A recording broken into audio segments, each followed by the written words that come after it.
Hi there, this is Dr. Kate Montgomery from Pittsburgh Chiropractic and Wellness. I just wanted to bring a short video to you today about a hot topic this time of year.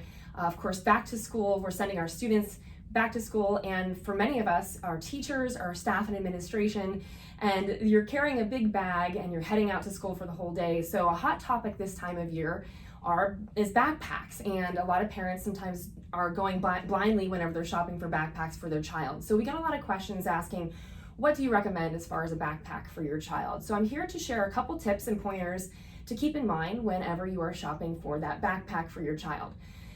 In this case, I would recommend actually going small.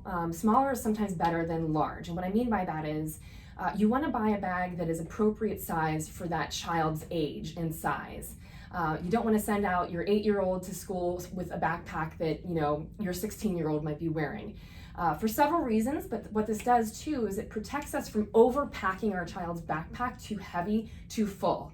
So when you have a size appropriate backpack for your child, for your student, you're keeping it simple, you're keeping the items in there simple so it's just for their frame. So you want to get a bag that's appropriate for that age, and then as they grow, you would then replace that bag with a larger bag as they continue to grow. A good rule of thumb as far as weight goes is that you don't want the backpack to weigh more than 10% of your child's body weight. So again, you're going to have to plan accordingly whenever you're packing that child's backpack and making sure that year after year you're checking that. So no more than 10% of your child's body weight should be in their backpack. Another thing to look for when buying backpacks and searching there are pads. Specifically around the neck and shoulders, and even on the hips. And so what this does is it actually helps redistribute the weight of the backpack so that it doesn't just fall on the child's shoulders, but rather the mid-back. They might have mid-back support and or low back and hip support. And that's really, really great for redistributing the weight of the backpack. So you're gonna look for pads and padded straps on your child's backpack.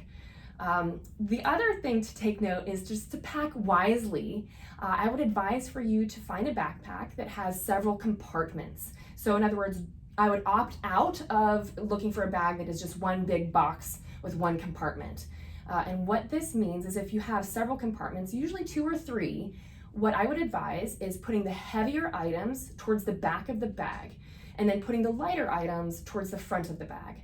And so again, this is going to help distribute the weight so that the heavier items are closer to the child's back.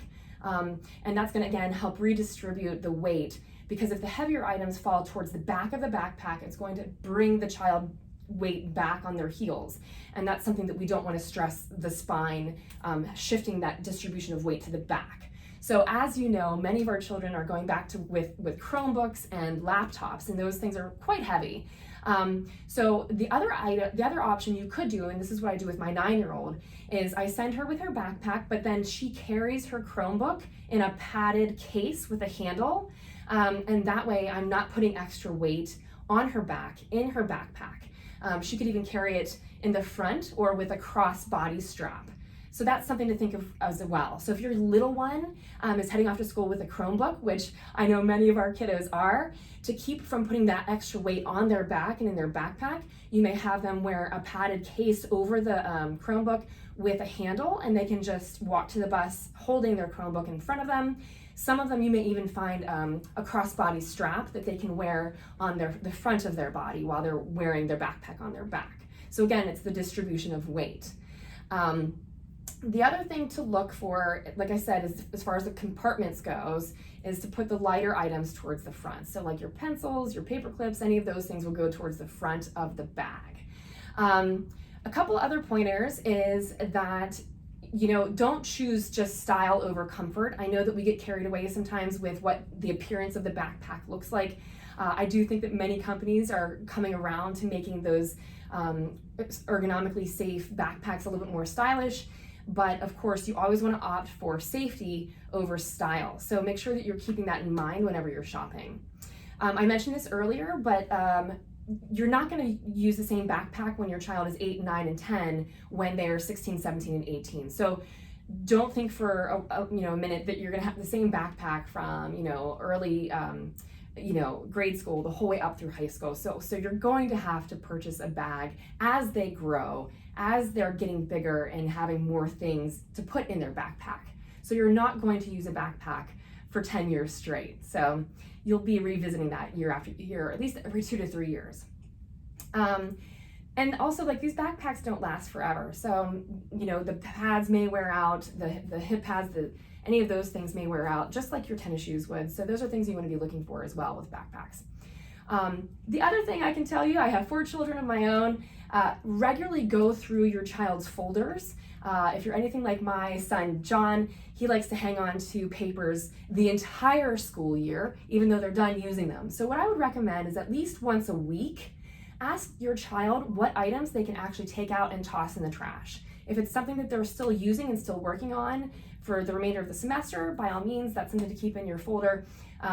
But the one thing we don't want to do is hang on to papers and work that they've already completed, they're already done, and you won't be using them the rest of the year. So I recommend once a week sitting down with your child and reviewing what are those papers and items that they can actually get rid of and toss in the trash, or maybe at least if they still need them, can you keep them at home in a different folder so they can review those items for reference later at home. But again, I know that though all those extra papers and workbooks and study guides, those all add up to weight in your child's backpack. So get used to reviewing those items with your child and or filing in the garbage or at home in a separate folder that you can review with your child.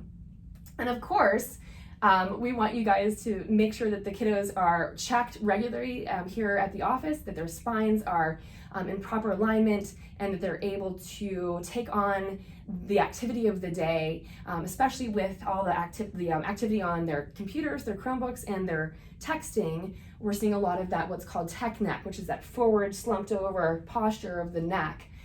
So all of these things come into play. Please do give us a call. Let us know if you'd like your child checked, so we can ensure that they're in proper posture and they're able to take on the day to the best that they can. So I hope that those tips have been helpful. Give us a call if you'd like to get your child scheduled and checked here as the school year continues. And if you have any other concerns, or if you have any topics you'd like for me to discuss, shoot a message our way or call us and let us know, and I'll bring another video to you on that topic. So I hope everybody has a safe and fun school year, and we will see you here in the office. Thanks.